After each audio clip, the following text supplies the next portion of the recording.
नमस्कार और स्वागत है आपका अपने YouTube channel study with news में। और जैसा कि आप देख रहे हैं, आज हम अशोक की अभिलेख के बारे में पढ़ेंगे और इस पे आज हमारा सेकंड पार्ट है, सेकंड वीडियो है। तो आगे बढ़ने से पहले आपको याद होगा कि हमने अपने पिछले वीडियो में जाना था कि अशोक ने किस तरह से हखमनी राजवंश इराक के शासक से डेरियस से अभिलेख लिखने की प्रेरणा ली थी और भारत में ये पहला शासक था जिसने अभिलेख लिखना आरंभ करवाया। ठीक है, अब देखिए, हमने ये भी जाना कि ब्राह्मी, अरामाइक, खरोष्ठी और ग्रीक, इन 4 लिपियों में इसने अपने अभिलेखों को लिखा है। ठीक है, भारत में ब्राह्मी सबसे ज़्यादा अभिलेख ब्राह्मी लिपि में। ठीक है, अफगानिस्तान में अरामाइक, पाकिस्तान में खरोष्ठी, एशिया माइनर में ग्रीक। ठीक है, फिर हमने जाना कि कई सारे स्थानों पर इधर उधर बिखरे हुए अभिलेख थे। ठीक है, 7 छोटे छोटे शिलालेख है और 14 बृहद शिलालेख है। ठीक है, तो हमने जो बिखरे हुए शिलालेख है, अभिलेख है, उसमें हमने जाना कि गुर्जरा, मास्की, नेटूर और उदल गोलम, ये 4 स्थान हैं यहाँ पर बिखरे हुए हैं, जहाँ पर अशोक ने खुद को अशोक कहा। ठीक है, अशोक ने खुद को अशोक कहा। और राजस्थान का जो भब्रू अभिलेख है, उसमें अशोक ने खुद को कहा, मैं मगध सम्राट अशोक। ठीक है, इसने ऐसा लिखा है। ठीक है, और बहुत सारे अभिलेखों में इसने देवानाम प्रिय लिखा है। ठीक है, आपको याद होगा। फिर हमने ये भी जाना कि जो सबसे छोटा अभिलेख कौन सा है, तो सबसे छोटा अभिलेख है आपका, बताइए, रूमनदेई अभिलेख। ठीक है, इसमें अर्थव्यवस्था, टैक्स की चर्चा है इसमें। फिर इन 7 के स्थानों को हमने जान लिया था, जो कि है कह सकते हैं टोपरा हरियाणा, मेरठ यूपी वाला, कौशाम्बी अभिलेख है ना, रूमनदेई का मैंने पढ़ाया। और 3 अभिलेख आपके कहाँ पर है, बिहार में है। और मोर का चिन्ह किस अभिलेख में बना है, तो लोरिया नंदनगढ़ में। ठीक है, तो इतना हमने अपने पिछले अभिलेख के वीडियो में कंप्लीट मैंने करा दिया था। ठीक है, अब चलिए हम आगे बढ़ते हैं, उन 14 शिलालेखों के बारे में जानते हैं कि आखिर उसमें क्या है। ठीक है, देखिए, जब पिलर पर लिखा जाता है ना, तो उसे स्तंभ लेख कहते हैं। ठीक है, गुफा में लिखा जाता है तो उसे गुहा लेख कहते हैं। जब पत्थरों पर लिखा जाता है तो शिलालेख कहते हैं। ठीक है, इतना आपने समझ लिया होगा। ओके, तो अब देखिए क्या होता है कि जो 14 शिलालेख है क्या, तो देखिए ये 8 स्थानों से, 8 अलग अलग स्थानों से मिले हैं। और ये क्या है ना कि 14 उपदेश है। अशोक ने 14 अपनी बातों को लिखा है शिलालेख में। ठीक है, 8 स्थानों से ये प्राप्त हुए हैं, मतलब समझ सकते हैं कि 14 लाइन। ठीक है, ये लिखा हुआ है, इतने आप समझ गए। अब देखिए, ये पूछता है बार बार कि द्विभाषी। ठीक है, ये अशोक का कौन सा अभिलेख है, तो ये है षडेकोना अभिलेख। ठीक है, देखिए यहाँ पर आपको शायद दिख रहा होगा कि लेखों के अतिरिक्त तक्षशिला से अरामाइक लिपि में लिखा गया है एक भग्न अभिलेख कंधार के पास है, शेरकुना अभिलेख जो है ना, यह शेरकुना नामक स्थान से यूनानी और अरामाइक मतलब अफगानिस्तान। ठीक है, और एशिया माइनर का आपका ग्रीक हो गया। तो यहाँ पर द्विभाषी अभिलेख प्राप्त हुआ है। काबुल नदी के बाएं तरफ से जो जलालाबाद के ऊपर स्थित जो लघमान नामक स्थान है, वहाँ पर अरामाइक लिपि में लिखी गई अशोक का एक अभिलेख प्राप्त हुआ है। ये बार बार पूछता है अशोक के द्विभाषी अभिलेख कौन सा है, तो कौन सा है, शेरकुना नामक स्थान। ठीक है, आप इसे याद रखिएगा, याद रहेगा। आगे बढ़े, इसका जो सबसे पहला अभिलेख है ना, उसमें सबसे पहले इसने लिखा है अहिंसा आप नहीं करे, अहिंसा पर इसने बल दिया है। साथ ही पशु बलि पर भी रोक लगाया है। इसका जो पहला अभिलेख है, क्योंकि आप जानते हैं अशोक जो है प्रारंभ में तो ऐसा नहीं था, राजा था, युद्ध करता था, नरसंहार करता था, और इसने कश्मीर के कह सकते हैं जो विरोध हुआ था, विद्रोह हुआ था, उसे भी दबाया था। अपने 99 भाइयों की हत्या करके राजगद्दी पर बैठा था, ऐसा कहा गया है, मैं नहीं कर रही हूँ। तो फिर क्या होता है, जब कलिंग का युद्ध होता है ना, तो उसका जो मन था वो पूरी तरह से बदल जाता है और वो अहिंसा हो जाता है, क्योंकि उस युद्ध में जब उसने देखा ना कि सैनिकों की तो हत्या हुई है, लेकिन साथ में स्त्रियों की, छोटे-छोटे बच्चों की, तो उसने ये जो दृश्य देखा ना, तो उसका मन जो है ना वो पूर्णतः परिवर्तित हो गया और उसने अपने प्रथम अभिलेख में अहिंसा और पशु बलि पर रोक दिया है। ठीक है, तो पहला अभिलेख है।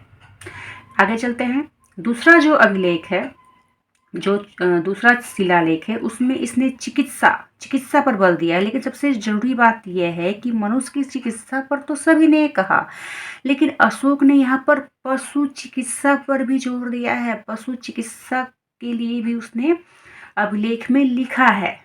और इसमें क्या लिखा है, तो इसने चेर, चोल, पांड्य और सतीय पुत्र, इसके बारे में चर्चा किया है। साथ ही श्रीलंका के बारे में भी इसके दूसरे अभिलेख में चर्चा की गई है।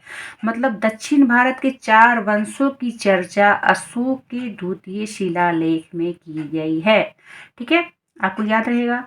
नेक्स्ट जो है, जो तीसरा शिलालेख है, इसमें अशोक ने 3 अधिकारियों के नाम लिए हैं। वो है राजुक, युक्तम, प्रदेशम। ठीक है, राजक, युक्तम, प्रदेशम। ठीक है, इसकी इसने चर्चा की है। और हर 5 साल में, अशोक का कहना है कि हर 5 साल में साम्राज्य का भ्रमण भ्रमण करेंगे। ठीक है, ये जो अधिकारी है हर 5 साल में साम्राज्य का भ्रमण करेंगे। नेक्स्ट आता है चौथा शिलालेख। इसमें अशोक अपने भेरी घोष की यह चर्चा करता है। मतलब युद्ध की नीति के स्थान पर भेरी घोष की चर्चा की गई है।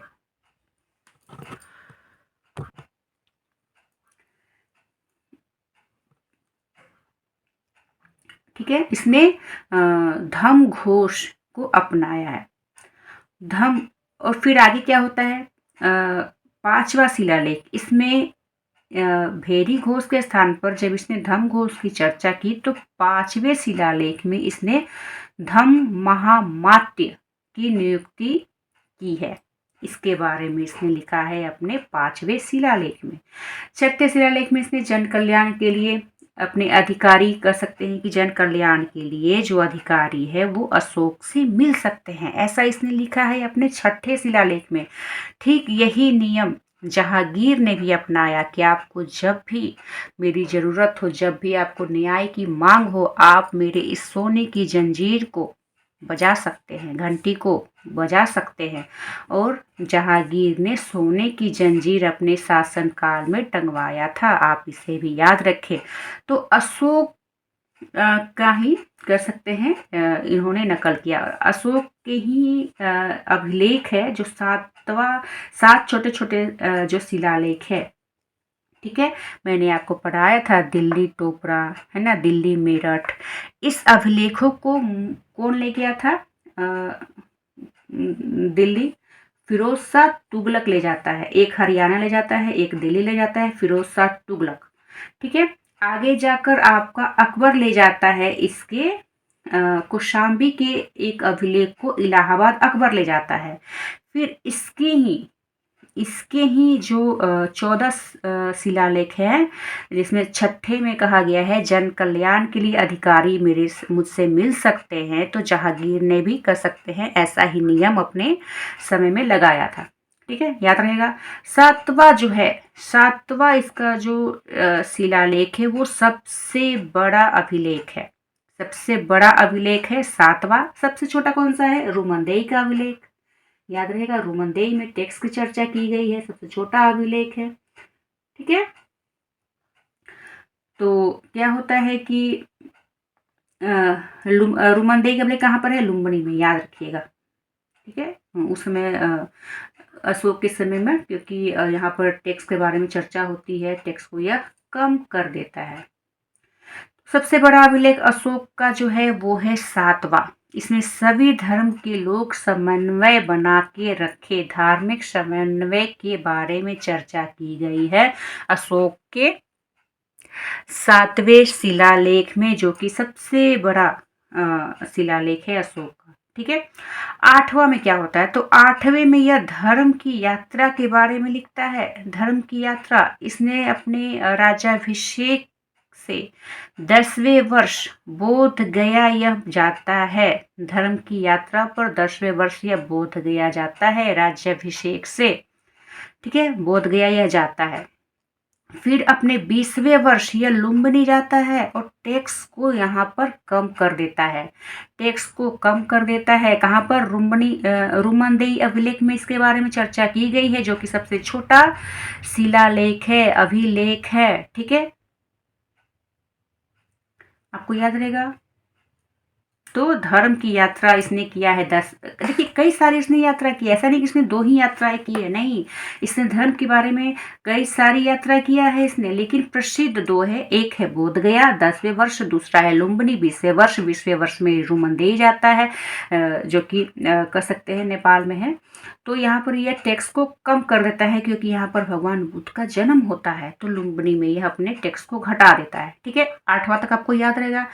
9वां जो है उसमें वह कहता है कि जो छोटे मोटे त्योहार है ना, उस पर इसने प्रतिबंध लगा दिया, कर्म कांडों पर इसने रोक लगा दी। क्यों? क्योंकि इसका कहना था कि छोटे मोटे जो कर्म कांड है ना, उससे काफ़ी सारा पैसा जो है वो खर्च होता है। ठीक है, पैसा जो है वो खर्च होता है, तो उसने छोटे मोटे पर्व त्योहारों को बंद करा दिया। ठीक है, नेक्स्ट आता है 10वां शिलालेख। तो इसमें यह कहता है कि धर्म का महत्व बताया है। ठीक है, धर्म के महत्व की चर्चा उसने किया है 10वें शिलालेख में। ठीक है, देखिए कुछ अलग अलग भी शिलालेख मिले हैं। उसमें कहता है एक कलिंग लेख है।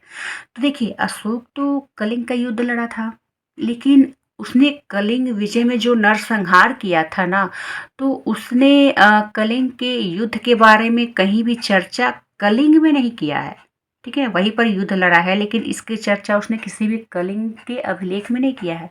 एक अलग से उसका जो शिलालेख है उसमें वह काफ़ी अच्छी अच्छी बातों को करता है।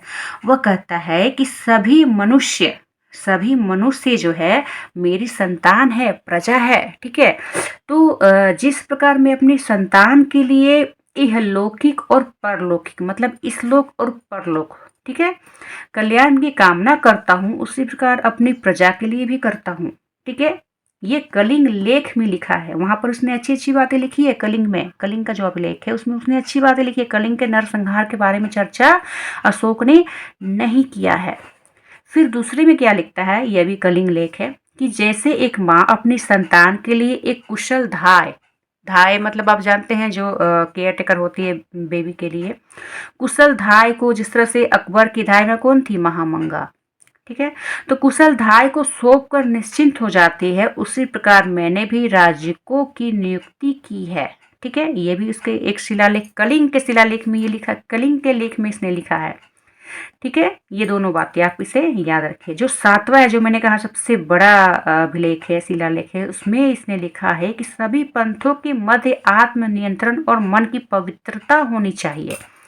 ये 7वें में इसने लिखा है। तो सबसे बड़ा शिलालेख 7वां है, सबसे छोटे का है रुमनदेई का अभिलेख। ठीक है, नेपाल में है। तो हमने 10 शिलालेखों के बारे में जाना। अब आता है 11 नंबर। इसमें ये कहता है कि क्योंकि इसने 10वें में धर्म का महत्व को बताया है। ठीक है, इस महत्व को कौन बताएंगे, पंडित पुजारी यही तो बताएंगे लोगों को, उन्हीं का तो कार्य रहता है, आप पूजा पाठ कर्म कांड के बारे में बताएं। तो 11 में यह लिखता है कि मेरे अधिकारी ब्राह्मणों को ना सताए। ठीक है, तो देखिए यहाँ से ये भी पता चलता है कि वो सिर्फ बौद्ध धर्म के प्रति ही समर्पित नहीं था, यहाँ पर वो ब्राह्मणों के प्रति भी समर्पित था। ठीक है, हिंदू धर्म के प्रति भी उसकी जो विचार थे वो काफ़ी अच्छे थे। ठीक है, 12 में देखिए पहले तो उसने महामात्य की नियुक्ति की। 12वें में वो स्त्री महामात्य की भी नियुक्ति करता है। स्त्रियों के लिए इसने स्त्री महामात्य की नियुक्ति की इसकी चर्चा होता है अशोक के 12वें शिलालेख में। और 13 में आपका होता है कलिंग युद्ध की जानकारी देता है अशोक। ठीक है, 13वें अभिलेख में कलिंग युद्ध की जानकारी आपको मिलती है।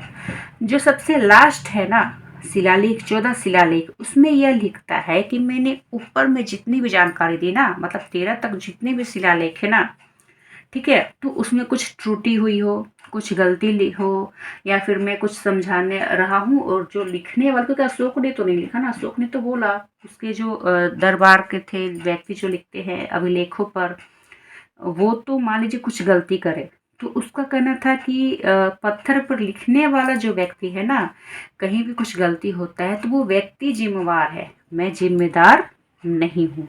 ऐसा उसने अपने 14 शिलालेख में लिखा है, 14वें में। तो इस तरह से देखिए, हमने अपने छोटे छोटे 7 शिलालेखों को पढ़ा, बड़े 14 शिलालेखों को पढ़ा, कौन से किस स्थान पर है हमने यह भी जाना।